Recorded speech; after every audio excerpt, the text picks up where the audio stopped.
Day 24, affirmations for caregivers.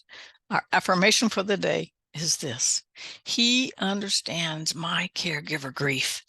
He carried my sorrows and grief with him onto the cross. When grief is too heavy, he carries it for me. And if needed, he will carry me through today too. I am understood, and he will not let me down. Our scripture to back that up is Isaiah 53:3 and 4, which says, He was despised and rejected by men, a man of sorrows and acquainted with grief.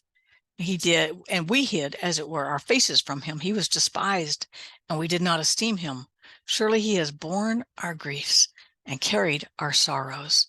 Yet we esteemed him stricken, smitten by God, and afflicted. But he carried our griefs. And grief for caregivers is so broad. There's living grief. You've lost a loved one, or in the sense that, but they're still here. So many ways grief comes out in caregiving. Caregiving just squeezes that grief out of us sometimes. But the good thing is, he carries our grief and he carries us.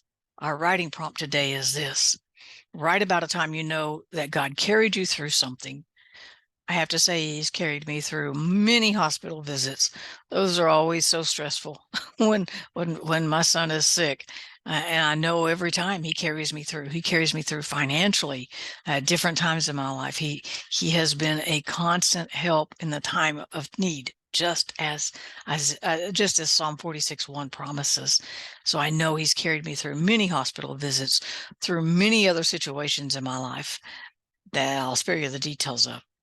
Write down your declaration of how you will trust him to carry you through today too. I have to say this: I will let God carry me today. That's my declaration, because sometimes we fight and we wrestle and we wriggle around. We don't really, not real comfortable. But I will rest in him and let him carry me through today. Why?